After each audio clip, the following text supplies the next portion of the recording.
What is up, guys? It's the Sound Alchemist, and once again, I am joined with... Gershwan. That's right, I'm actually joined at the hip with this guy, and it really hurts. Because today, we're answering more question than another for the greater... This is a video series where we answer the questions left by you, the viewer. If you have a question for us, comment down below. Put question in front of your question because we get to those questions first. And this question is by MH Sun. Would it be better to serve as a regular soldier in the Skitarii legions, or to be a soldier within the Astra Militarum? That's a really good question, and my answer would definitely be Astra Militarum. I would much rather be an Imperial Guardsman than a Skitarii. Okay, I'm a hands down pick Skitarii, but give me your reasonings first. You lose your sense of reason if you're a Skitarii. You basically become a lobotomized servitor of war. You are no longer, your actions are no longer yours. As a Skitarii, you have protocols, and you fulfill those protocols because they were implanted into you by a tech priest. Whereas, like an Imperial Guard regiment or a soldier from the Imperial Guard, I mean, it's still you. I mean, you're following orders, yeah, but I mean, you could. What did they say? They said like you're good if you're joining the Astra Militarum, your life expectancy is like a day or something like that. Probably, yeah. And that's like you may not even fight whatever it is you're fighting. You could get just shot by your commanding officer. Commissar, yeah. Yeah. You could get blown up in your ship. Mm-hmm. You could go into a warp storm. Like you're gonna die no matter what, regardless. Yeah. But at least you have free will. Like, even if it's just for like a day. Yeah, but I think like once I have undergone the process to actually become a Skitarii, like I'm not gonna be feeling anything. Like, cut my arm off, gut me, all pain has already left my body. I'm just gonna be following orders until I'm completely dismantled. That begs the question: is that even you then? Because if your mind is gone and your body is really the only thing that's there, maybe your gut mind is there. But even if that's gone, like, is it still you? And then that leads us to another question. If you were in the 40K universe and you became the superhuman warrior of an Astartes, a space marine, is that really you, or is that just like the thing that became you? Mm-hmm. At what point do you stop being you and become something else? Yeah. If you're you and I'm me, then what is everybody else? I mean, I guess in that sense, yeah. You live and you die as an Astra Militarum soldier, no doubt about it. But that's you going through all the terrors, all the anxiety, everything that comes with knowing you're going to die no matter what. Yeah. Becoming a Skitarii, you're going to be part of the greater collective, I guess, because you're not being yourself, but you're following orders towards protection of whatever it is the Skitarii, the tech priest wants. That's true. So in a way, you're doing more, but you're not yourself. Yes. I think I'm very selfish, though. I want to keep myself. And even if it's just for a day. If you're lucky. If I'm lucky, yeah. Or you could go up, like, you could be that one guardsman that stood up to Abaddon and just get obliterated. Slap him in the face. But hey, now you're in history. Yeah. It was rumored that there was an Imperial Guard that did the horse thing, too. Yep. Took a chink off of his armor. I thought that was more sanguineous, but... It can't be. I don't think it was sanguineous. I definitely don't think it's sanguineous. I think it probably is either Adeptus Custodes that did that, or an Imperial Guard regiment. It just is so much. It's way more badass if it was that than if it was sanguineous. Well, the thing with sanguineous is, though, it's like they were best friends.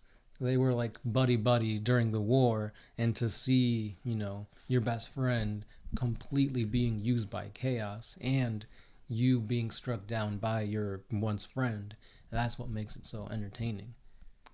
Maybe because it's the bonds are being broken and tested. But I mean, it is pretty cool to have just a regular human be the one to give that, get that chink in his armor off. Yeah. Good question, though. It completely got us on different track. Yeah. But let us know what you guys think. Is it better to be yourself or to be something greater? No, Skitarii or Imperial Guardsmen. You're twisting the question now. This question comes from Damian Henderson. Do navigators physically have a third eye? Yes, they do. Every now and then you'll come across in the books of a navigator that doesn't have a third eye. What they do is they have this thing called... I had it in my head. Something skin. But it's basically like a prosthetic around the eye that hides the eye from normal view. It's the same type of technology that is used by like the assassins to mask themselves and change shape and stuff. But yes, they have a physical third eye.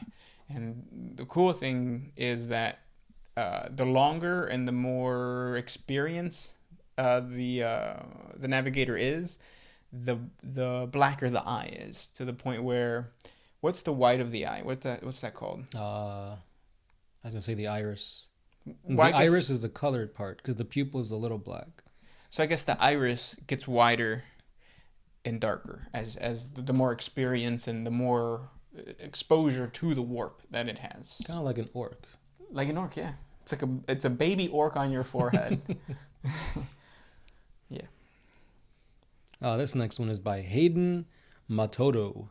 Does the Imperium have cars and trucks, or is it more like Star Wars, where people have land speeders that can fly? Both. Some Imperial planets have camels. Yeah. Only camels. They're called what are they called? Camellos. Check out our Monday video. I think it's 40 facts on the animals of Warhammer 40K. It's like a Macaulay or something like that. Macaulay Culkin? Macaulay Culkin? Oh, yeah. nice. But yeah, I mean, it depends on the world you're on. Obviously, if you're in an agri world, you'd need something to get to the vast spreads of like your corn or whatever it is you're planting. So yeah, it depends. Depends, yeah. I'd say most have like probably like black Escalades with like nice rims. Yeah, spinners. Mm-hmm. Next question comes from Rabbit42. How old are the High Lords of Terra? If they take centuries to act, how long have they, as individuals, been in power? It depends. The High Lords of Terra, it's broken up by the Adepta. So sometimes you have, like, the Novice Novalite. Navigators tend to live a little bit longer, so they're going to be there for longer times, even after the enhancements. So it can be anywhere from a standard year or a standard lifetime of a human to like hundreds of years because of the enhancements, especially with like the Fabricator General. Because look at what's his name, Call has been living for what, 10,000 years At least. I mean, it's been way more, but yeah. So yeah, some High Lords are really, really old, some High Lords are really, really young, because there's also a lot of like assassinations and all that kind of stuff, where everybody's trying to gain control of a specific adepta. So like you might inherit that position, but another family might try to kill you and then put a baby, like, you know, it's just switch crazy. babies and be like, oh look, he's the true king. Yeah, and it's not even, it's like a little person instead of a baby. So yeah, a squat. I think you'd be able to tell a squat from a baby. Not if you shave the beard. If you shave. Bonk Atomic Punch. That's a great name.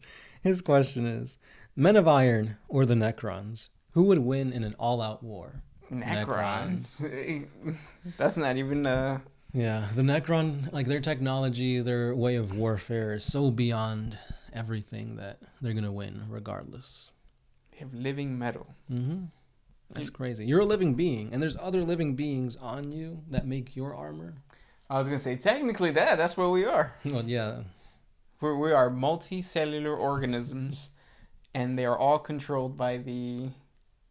What is it? The power of the house? The power of the what? The power of the cell. The machine spirit? The mitochondria? There you go. Mine's controlled by my Golgi bodies. Golgi bodies. RNA, DNA.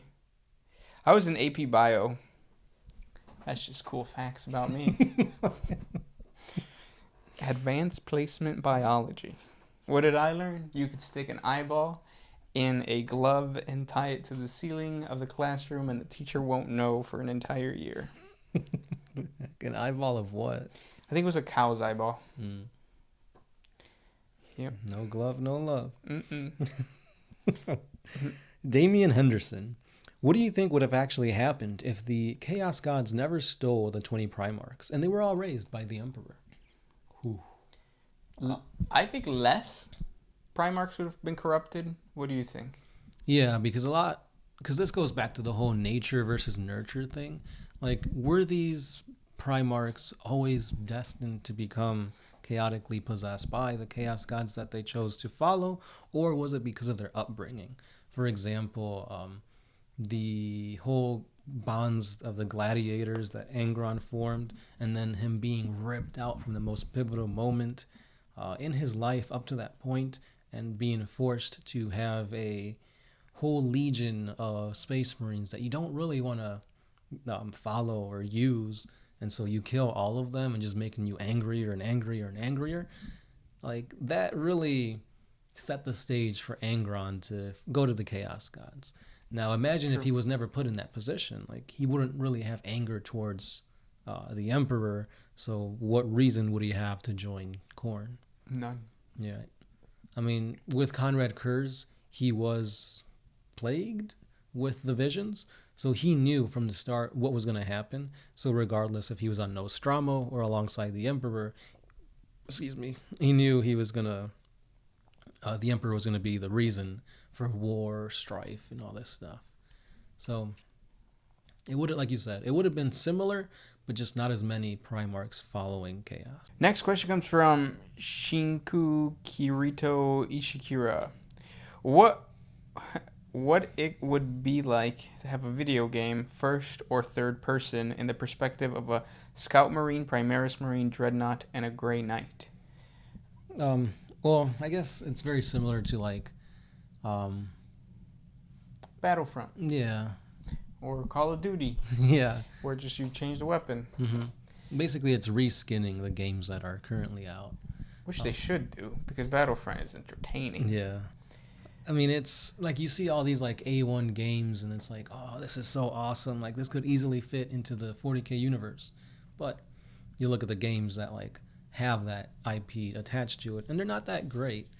Like, yeah, you have a few like really fun ones that like Dawn of War series and all that, but they're never like so popular that they win like Game of the Year or anything like that, which is like, it sucks because like 40K is really awesome, and it's like more people should experience that and make a video game that really allows you to like get immersed into the whole like grim dark aspect of it. Part of the GW is partly to blame for this, because the rumor is that which one's the one with the StarCraft? StarCraft was supposed to be a 40K. Yeah, imagine if 40K game. blew up as big as StarCraft. Yeah. Like, instead of StarCraft, it was 40K. Yeah. The game would be completely different. Mm-hmm. We would probably be doing how to play videos. Did you ever play StarCraft? No. No.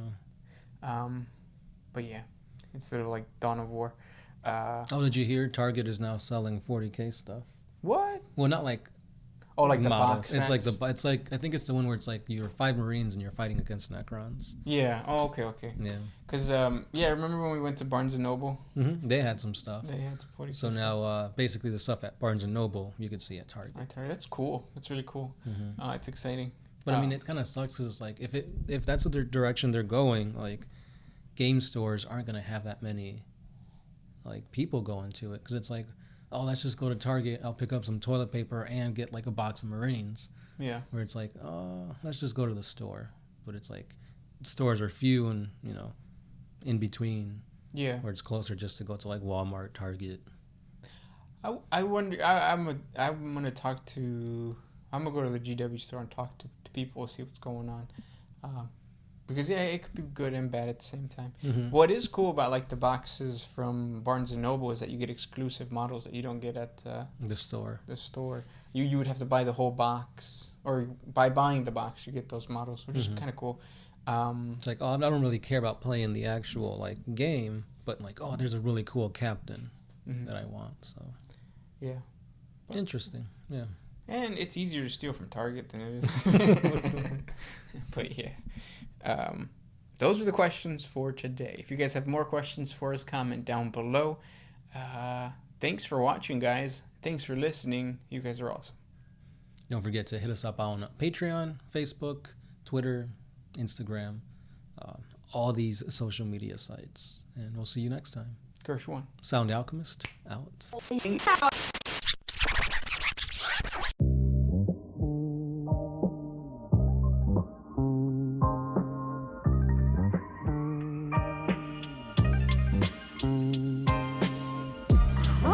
used to put my freedom first in any situation.